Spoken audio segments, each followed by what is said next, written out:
The honor and pleasure of having known the Alter family for 40 plus years. I feel as though I am part of the family, so I'm very honored to have been asked to join together today and share with you in today's service.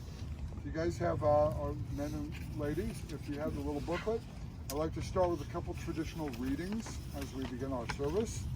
We're going to turn all the way to the left side of the book, first page in, which is actually page 18 because it's like a Hebrew prayer book that opens right to left. So when we open left to right, we're on page 18. And we'd like to start with Proverbs 31. It's beautiful words. In Hebrew, it's called Eshet Chayil, a woman of valor.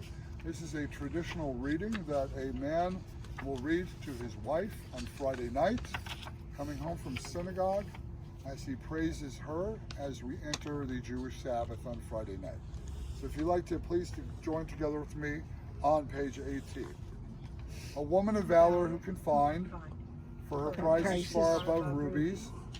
The heart of her husband does safely trust in her, and he hath no lack of gain. She doeth him good and not evil all the days of her life. She giveth food to her household and a portion to her maidens. She stretcheth out her hand to the poor, yea, she reaches forth her hands to the needy. Strength and dignity are her clothing, and she laugheth at the time to come. She openeth her mouth with wisdom, and the law of kindness is on her tongue. She looketh well to the ways of her household, and eateth not the bread of idleness. Her children rise up and call her blessed. Her husband also, and he praiseth her. Many daughters have done valiantly, but thou excellest them all. Grace is deceitful, and beauty is vain. But a woman that feareth the Lord, she shall be praised. We can turn one page to the right to page 16, to the immortal words of Psalm 23, written by King David some 2,000 years ago, which still find comfort for many, many families in many religions. It's a very traditional reading at a funeral, so if you'd like to please join together with me, reading Psalm 23 on page 16. The Lord is my shepherd, I shall not want. He maketh me to lie down in green pastures. He leadeth me beside the still waters. He restoreth my soul. He guideth me in straight paths for his name's sake. Yea, though I walk through the valley of the shadow of death, I will fear no evil, for thou art with me. Thy rod and thy staff, they comfort me. Thou preparest the table before me in the presence of mine enemies. Thou hast anointed my head with oil, my cup runneth over. Surely goodness and mercy shall follow me all the days of my life, and I shall dwell in the house of the Lord forever. Again, ladies and gentlemen, thank you so much for joining us. As today we honor the life and legacy of Esther Silber, Esther, the daughter of Aharon. And at this time, I'd like to begin our service by calling upon Esther's grandson, Brett, to please come forward and share his thoughts with us. Okay. Yeah.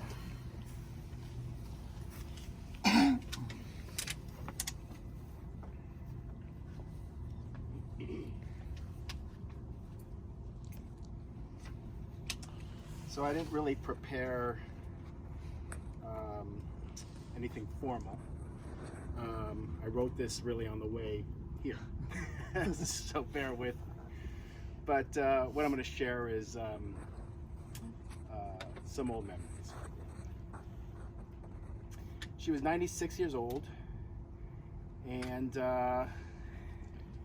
someone said to me just the other day, every time I spoke to them, they said, "Oh, your grandmother's crying wolf. She's gonna live. She's gonna outlive you." That was probably for the last at least 3 or 4 years. And you never know when the time really comes. And I kind of knew recently that it really was when my mom called me and said that they're giving her a morphine drip. But still, my friends, some of them said, it's going to be a few years, a year, who knows. But that's one of my memories I think I'll always remember, that this has been dragging on for a few years, good or bad. But she was a great woman. She was a Holocaust survivor.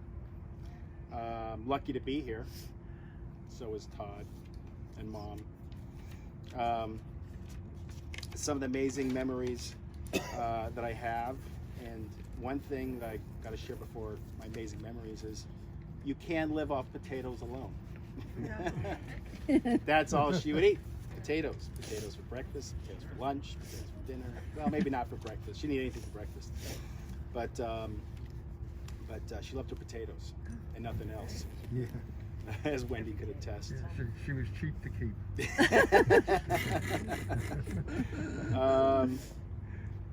And I'll remember all the wonderful dishes that she made for the holidays. Passover will never be the same without my grandfather and my grandmother. My grandmother would be cooking in the kitchen. Passover would always be amazing. Brett, tell them how many different types of ways she makes potatoes too. Potato salad. They're all different Yeah. ways. Potato I'll tell you. Potato salad. Can't Oh, forget the yeah. potato salad. Yeah, better than Cantor's, which is almost impossible. No, it's possible. Right? Um, It's great. But for Passover, especially, was special for me, extra special. She would make this dish called chulent that probably takes hours and hours to make. And she would be cooking while my grandfather went to shul, went to temple, and he would sit there and daven, and he took his davening seriously, while my grandmother would cook enough for an army that could be there for a month. It was always, the food was always wonderful. I hope everybody doesn't leave because they're hungry. I'll be right It was back. always chicken soup, probably the best chicken soup, and yes, Alana, the best potato salad. And I Chopped remember liver. her amazing Chopped apple liver too. What strudel. about the chopped liver? Oh no. So my mom and I went to Factor's yesterday to look at the food there, and I looked at their apple strudel, and I was like, oh, it doesn't look good. And I said, Doesn't I don't think look like anybody made it like Grandma's. Grandma. She liked games. We used to sit there for hours playing Rummy Cub up until not that long ago, and I was always playing cards with her not till that long ago. And she even won a few games. One funny story is I was in Vegas with her, and it was for the SEMA show, and she loved to play Texas Hold'em. So we went over to a Texas Hold'em table, and I was determined to play with her. And she's like, I don't want you to play with me. She didn't want me to play with her, not because she didn't want me to play with her, but because she wanted to take the table down. And she didn't want me to be part of it. So I'm sitting across the table from her, and you have all these people that are taking their Texas Hold'em seriously, and they have their dark glasses on, and they're sitting there, and here is a little old lady from Pasadena, my grandmother, sitting across the table. She wasn't And I guess she had a fantastic, really good hand. I don't remember what the hand was, but she's looking at me going, and I'm like, no, I'm in. She's like, I'm in. Anyways, she taught me a lesson. I lost, the whole table lost. She walked away with everybody's money, and always did. She didn't wear any sunglasses either. She didn't click the chips either. She didn't click the chips. She sat there with a straight face. And I don't know if people were worried to go in because they were worried to take down the little old lady from Pasadena, but she walked away with all their money, including mine.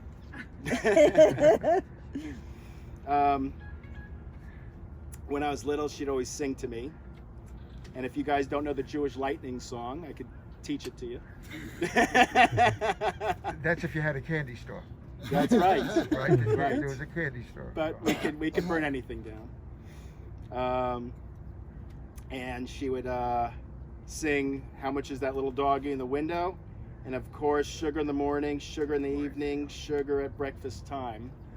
And boy, she did love her sugar.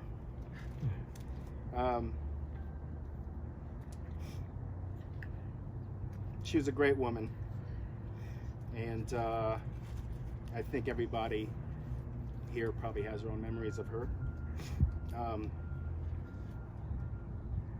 And yeah, I don't think anybody will forget her potato salad. I'll miss you, Grandma. I think everybody will. Thank you, Brett. Thanks, Brett. Thank you, Brett. I couldn't. Marlene, did you have something? I Roy? couldn't. Roy, you talk. Yeah. Please share. Following Brett is not going to be easy. You talk about everything But, you know. but I tried. Yeah, I did.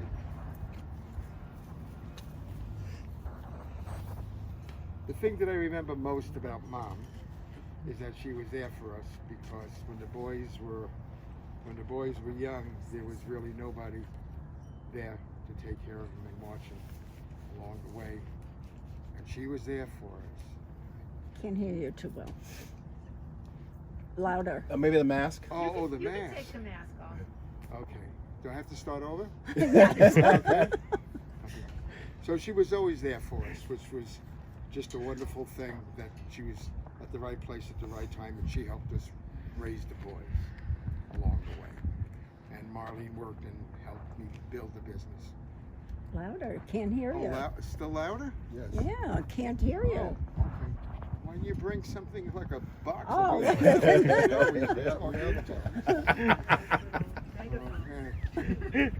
You'll forgive me. Thank you, Father, for all you've said. I forgive you.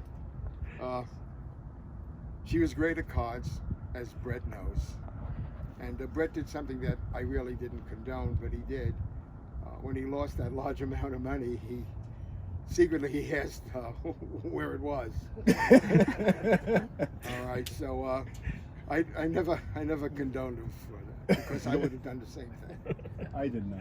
No, but no, he didn't, but I would have. Well, you know why? Because I always warned everybody, right? I always warned you, if you're gonna gamble with Grandma, when they used to come to the house, I said to them, "Don't come to me crying."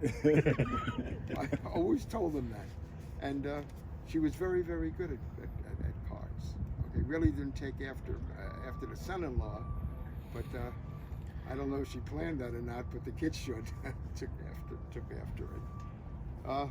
So to just reiterate again, the thing that I really remember is that she was there for us at the right time. And in life, it's very, very interesting. And I was talking to someone today about it also.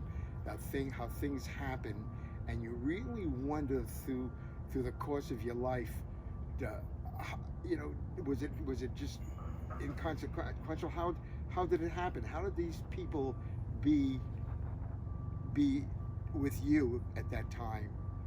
And I really never found an answer. But the older I get, I think that there is something up there that's guiding us. I really used to doubt it in a way, but things couldn't have happened for us the way they did without somebody being there. You know, the only thing I could really say, other than that, she was a great cook. Okay. As a matter of fact, she was so a potato salad really was incredible. except for the guy that worked for Candace. And actually, I'll tell you that I did ask where he was, and they told me he passed away. Okay, I started to cry. That's all I had was a grandma. So hers was the best potato salad. And she welcomed me when Marlene brought me home and introduced me. She asked not me, but she asked Marlene who I was, and I told her I was from California. And she right away jumped on that, and she called Marlene aside, and she says, we want to get out of Brooklyn. Why don't you get serious with him? See, Marlene doesn't know that. So now I'm confessing. And guess what? You're right, Ilana? And a couple of years later, they all moved to California. And then again, things happened in a strange, wonderful, wonderful way. And when I want to do it over again, life is such a dream, such a treasure, and it's such a shame to give it up. But unfortunately, we do. And to be born is such an impossibility that if you ever think back on all the generations that came before you and all the people that came and your parents actually meeting at the end and you being who you are, it's unbelievable. You can't even explain it. You can't even put it into a computer. So we were all blessed with life. It's a wonderful, wonderful thing. Mom, we're gonna miss you, even though you didn't say good morning to me many times. No, I guess through the years she found little things about me. I don't know what they were. I never played cards with her. That's for sure. Okay. And I don't mean to say anything out of the way, but she knew I was Jewish, so she really couldn't pick on that. Mom, we're gonna miss you, Mom, and thank you for being there, and most of all, thanks for bringing the most wonderful person in my life, my wife, who gave me the great boys, wonderful, and made my life. When I came to California, I knew nobody. I took a ride on Sunset Boulevard, and I said, boy, is this life? And I knew nobody. So when I met Marlene and she came back to California and gave me the boys, gave me a life, gave me a whole family.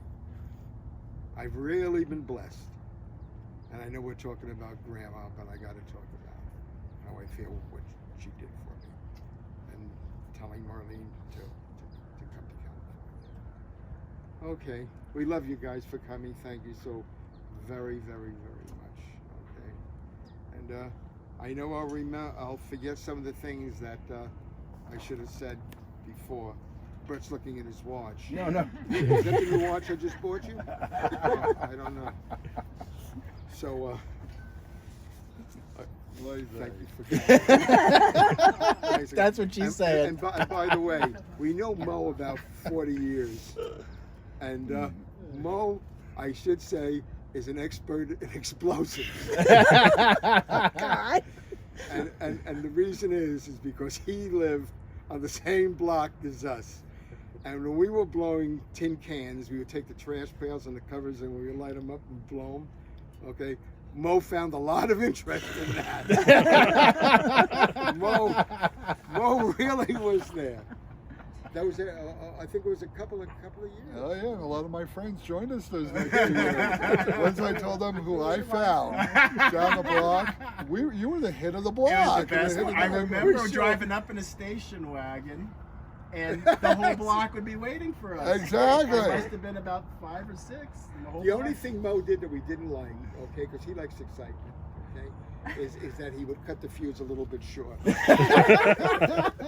say, We here, hold didn't this, always think Roy. that was such a good idea. Here, light it and hold it for 3 seconds. Yeah, he's making a bracha while doing it. Exactly. Baruch atah. Hurry up!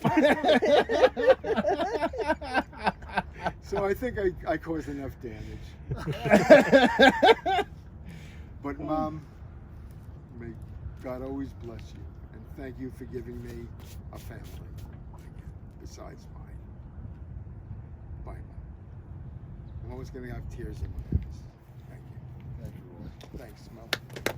Okay, thank you guys. Thank you. Tom, I did something sure. right in my life. You forgot the spaghetti sauce that you made that we love so much. Oh, Oh. wait a minute, we're not done. You can speak. You're gonna- Todd's gonna Wendy, talk. you You want to I, talk about? that's okay, I'm shy. Oh, okay. The- Oh, Todd. But her tomato sauce was incredible. That wasn't. Hi, Todd.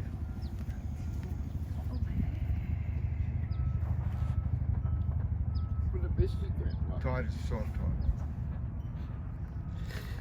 I love you, Grandma.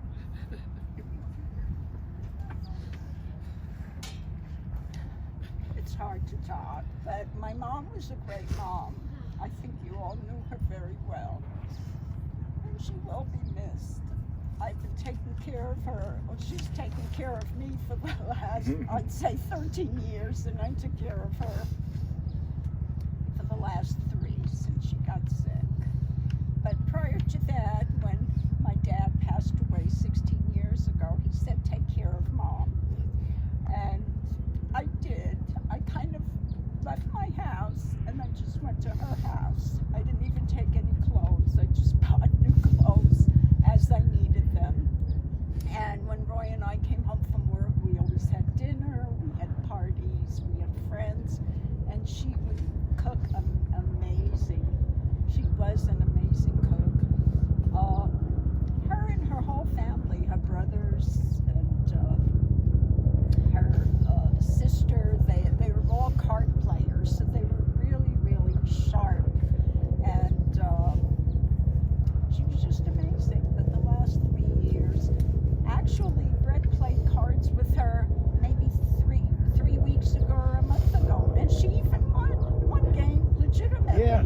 I'd let her win, but one game she won. No, I would. I would sit there with it. I would sit there with it. But no, I should talk. That was She's long listening. blind. When I was little, being a redhead and with freckles, I really did get bullied a lot. I would be called shit face and freckle face, and I would come home and tell my mom, and she said, "Don't worry, you're the prettiest one out of all of them. Don't let them bother you." She gave us a lot of confidence, and I think when you give children confidence, they grow up confident and they really can succeed in life. And so, Mom, thank you for everything you've done for us. We love you, and we will miss you. Thank you. Thank you. Todd, don't worry. Mom knows how to make chicken soup. God, don't worry, Todd. I don't know why he's crying, but I just, you know. Is there anyone else who would like to share a thought or two? Molly makes great chicken. You don't have to, but if you want to. Does anybody want to say something? The holidays. You want me to come up? No, no. I'll go up with you. Interesting. The thing I remember about Esther and Yussel and the whole family is that we got together and had wonderful family parties and barbecues, and it was just beautiful, you know, the way we got together. And it's funny because when I was a little kid, I didn't know the Alters, and I didn't really know Yussel and Esther. And I guess it was about the 80s that we sort of got together, and we've been together ever since, and we've had such good times.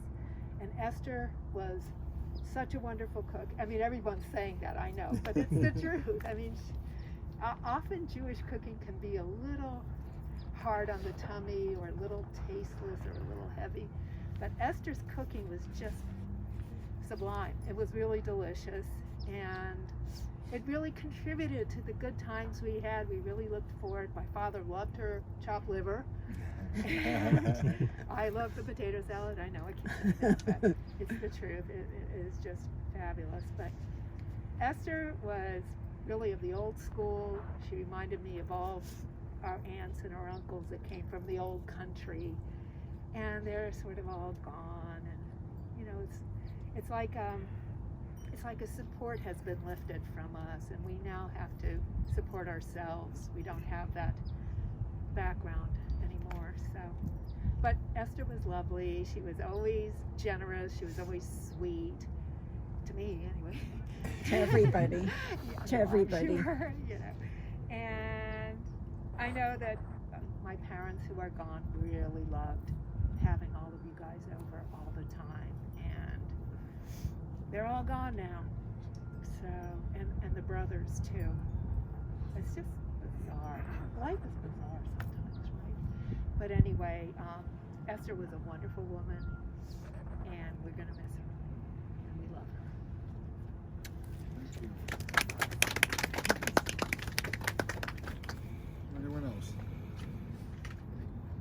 We should really talk more about the tomato sauce. No, it was really incredible. What's that? That tomato sauce. Yeah, we forgot her No, tomato. we We could talk forgot about to it. speak about her pasta sauce. Yes, The pasta sauce Oh my God, she and the made the potato best. salad. and potato salad. Well, Mom and Dad were both originally from Poland. They were correct? born in They were Poland, born both in of Poland. them. Okay. All right. Next reading, if you'd like to join together with me, will be on the right side of the book, which will tie into the words that I'd like to speak. First page in, page 3 on the bottom left part. It's from Ecclesiastes, in Hebrew it's Kohelet. It's the book of Kohelet. The book is actually many volumes of chapters which are read on the holiday of Sukkot, the festival of huts or booths. It was about a month ago, a little over a month ago. And a lot of people think that this is just a song written by the Byrds in the 1960s, but it'll speak a lot about what life is all about. So if you'd like to join together with me, please do so. To everything there is a time to be born and a time to die, A time to plant, a time to pluck up that which is planted. A time to weep and a time to laugh. A time to mourn and a time to dance. A time to embrace and a time to refrain from embracing. A time to lose and a time to seek. A time to rend and a time to sow. A time to keep silent and a time to speak. What we are all doing here on this earth, we are all here in a very, as Roy mentioned, we're here for a specific purpose, for a reason that we will never understand. Why are we here in the first place? As you said, Roy, out of everyone and anyone who's been here in the history, the billions and billions and billions of people, we're here at this time, in this place, in this generation. So we know that Esther and Yosel were born in Poland. They didn't meet in Poland. The fact that, as we know, during the Holocaust, over 90% of Polish Jews were murdered. And the fact that both of them survived was specific. The fact that my dad, God rest his soul, was also from Poland. The rest of his family was taken. He did have a couple older siblings who fortunately were able to make it to America before the war. But why did so few Polish Jews make it out? Through their struggles, through Siberia, through wherever they had to do, and they made it. They came to America, the land of opportunity, the land of freedom, if they were able to make it through the war. And we know that Joe and Esther met in Kurdistan, of all places. They married in Russia. They had 2 kids in Russia and 1 kid in West Germany. That's our lovely Miss Marlene over here. And then life, life, led them all over the place. They went to Israel, they went to New York, they came to LA, and then they settled here in LA. And of course, you know, Esther suffered through the loss of so many loved ones. Of course, her husband, Joe Yosel, passed away in 2005. She will be shortly physically laid to rest. We don't believe in this is just it. This is just what naturally happens. The body, we come from the earth, we return to the earth. We were talking yesterday in our office about the next step of the soul ascending to our true reward in the next world. And then, of course, her son Henry passed in 2005. And then more recently, her son Abraham passed in January of 2021. And her sister Elka passed away in April of 2021. But Baruch Hashem, thank God, she and Marlene, who took such good care of her, and they loved each other so much. Of course, you know, she survived by, of course, Marlene and Roy, Brett and Todd, and Abby's wife Cheryl, and their children Lauren and David, Henry's wife Stephanie. Then, of course, we have the great-grandchildren, Jake and Katie and Noah. That's 4 generations. I mean, the fact that she survived the horrors of the Holocaust and went to Russia and Kurdistan and Germany and here and there and everywhere, and we're here together at this time, at this place to honor her. In Israel. Oh, in Israel, of course. We don't believe in Judaism, we don't believe in anything that just happens by itself. There is absolutely a time and a purpose why we are here in this generation together. Like Roy said, I grew up on Vista Street, the 544. I think you guys grew up at 517. Yeah, that's right. Across the street, about 7 houses down. And Mom and Dad at 5. I think we were Poinsettia. 513. We were 513. We were 513. Mom, Poinsettia, yeah, 3 blocks down. Really? Did that happen just by itself? Did it happen? It happened for a reason.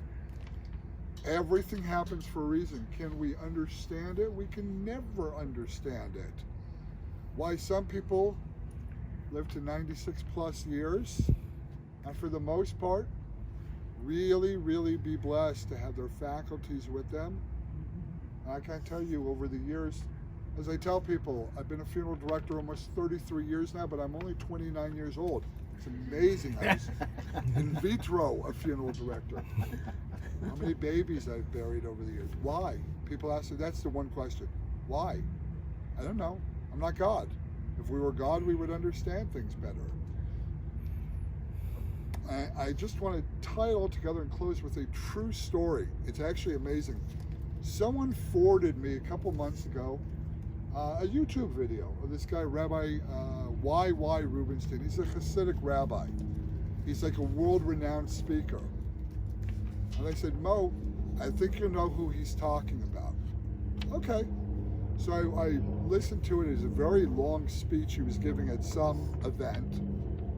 And he's hired by groups all over the world, literally, to speak. So he was talking about that one of the families he knew, one of the supporters of his organization, lived in Miami, Florida. I'm like thinking, okay, I was in Miami 3 years ago for a week. Who do I know in Miami? But as I'm watching this video, so he says, well, there's a doctor, a supporter from his congregation down in Florida. He's in New York, blah, blah, blah. He's talking about Joe and Lily Rosenblatt. Well, Joe Rosenblatt is one of the top doctors, one of the top cancer doctors, one of the top, especially in female cancer issues in the world today. Joe and Lily Rosenblatt grew up at 414 North Vista Street. So they're more Brett and my age. Actually, they're like right in between us. So I said, oh, I remember the Rosenblatts. And he goes on to say that here Lily is telling him about when her daughter, I think it was her daughter, they had 2 or 3 kids, this is a couple years ago, when her daughter turned 16, they were looking, she wants to drive. Who doesn't want to drive at 16?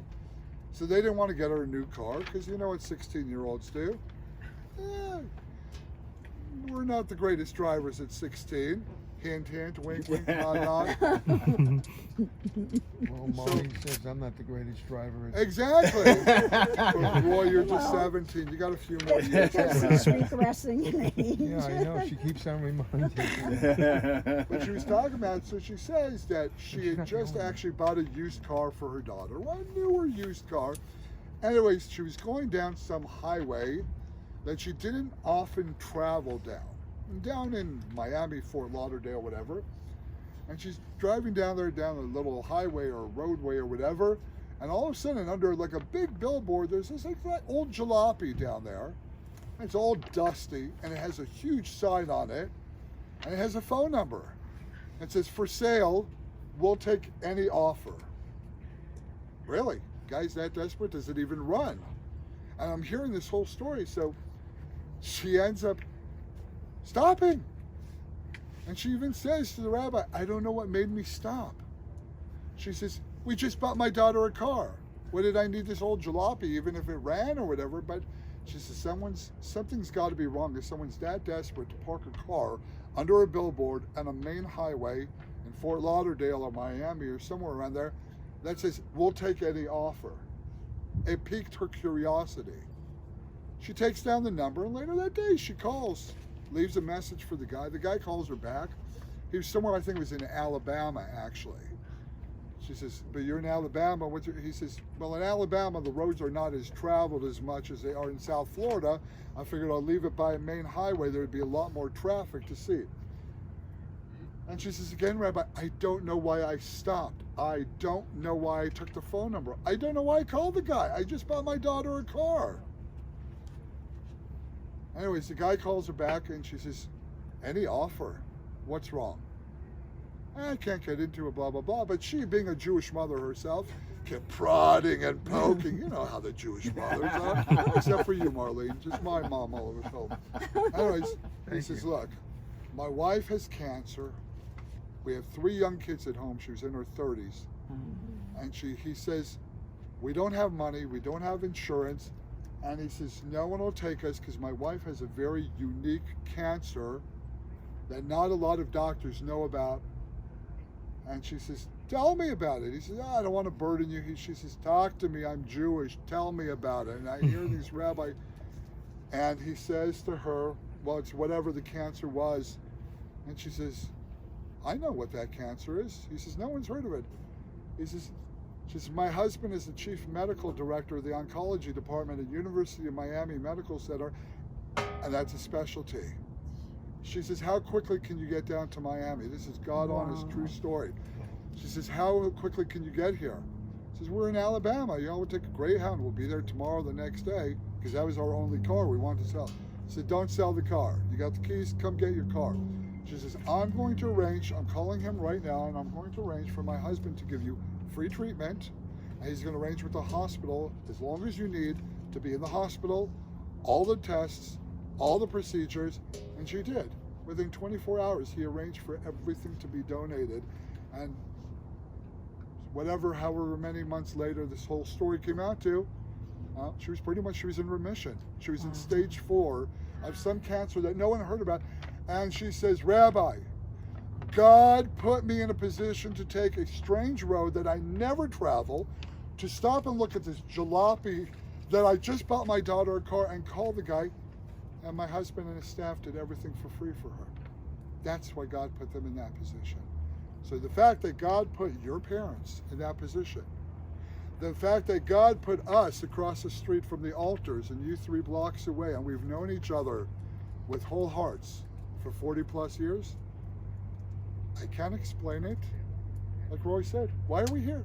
Thank you. Out of all the people in the world and all the generations, why are we all here?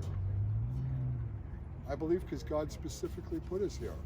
And that's what we believe in Judaism. While in a moment, when I recite the memorial prayer, we're going to lay her physical remains to rest, and her soul starts rising. And in Judaism, we believe that the soul splits into 3 parts. One part immediately rises. One part is going to stay here at the cemetery, because this is the last place she's going to remember, and her home, which is the altar residence. And one part goes to, we were talking yesterday, do we believe in hell? In Judaism, we don't believe in hell. We believe in a process, like healing the soul. No one's perfect. And some of us are close, but no one's perfect. But we still need to heal our souls, to work on it, and that's the next year. But we still, that's why we were explaining yesterday, we say Kaddish, the memorial prayer, for 11 months. Why not a year? Because they say that the most evil of evil people take the entire year. We want to give everyone the benefit of the doubt that everyone has done some good.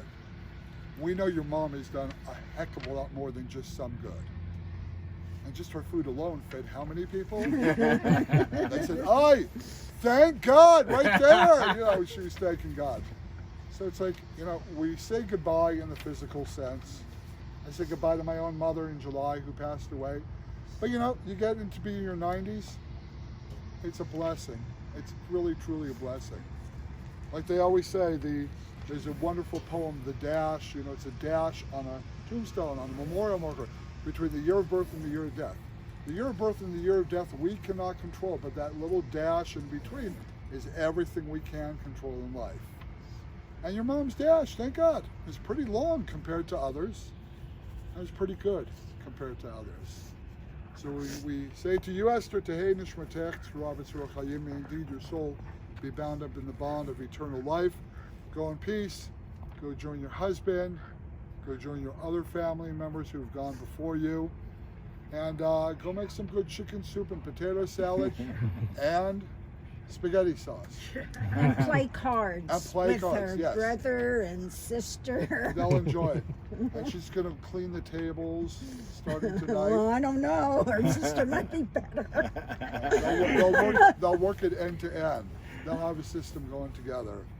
If I can have everyone please rise at this time as we have the traditional lowering the casket.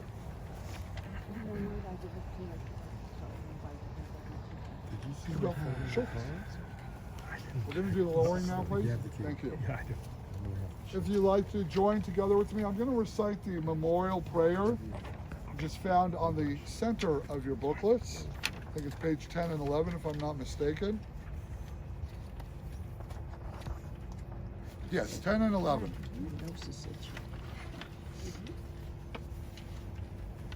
I'm going to recite first on page 11 in the Hebrew, and then if you'd like to join together with me on page 10 in the English.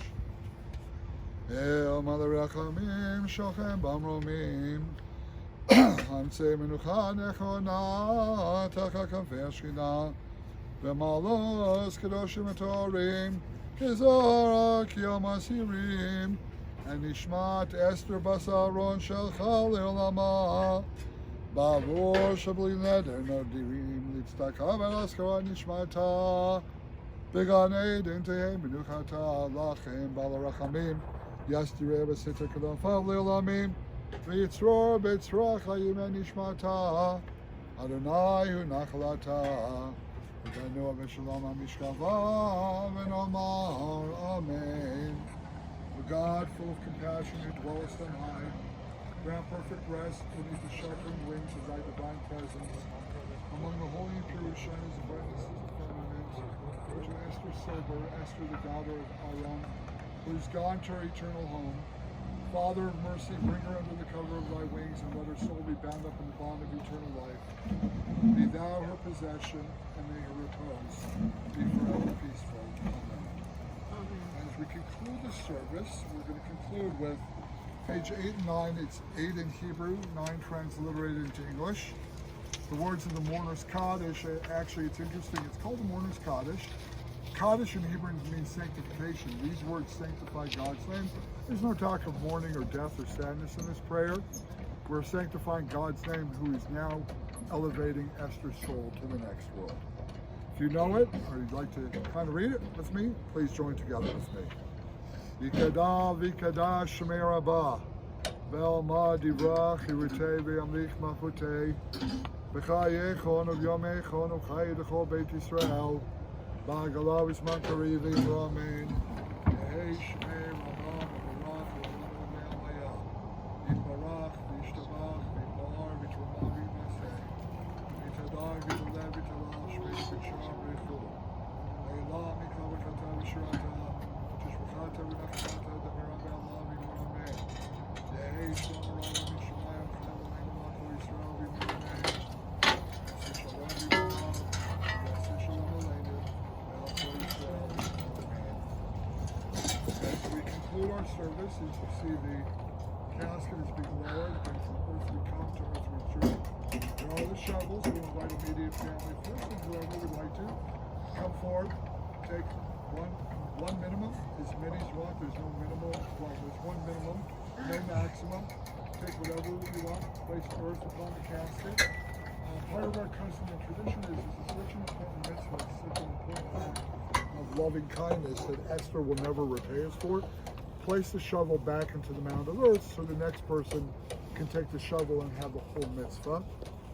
And what we're going to do at this time for Todd, please come forward. You have the black ribbon. For Brett and Marlene, we're going to do a prayer together. And we're going to tear the mourner's ribbon. Just waiting for Todd to come forward. Sorry. Just repeat the words after me.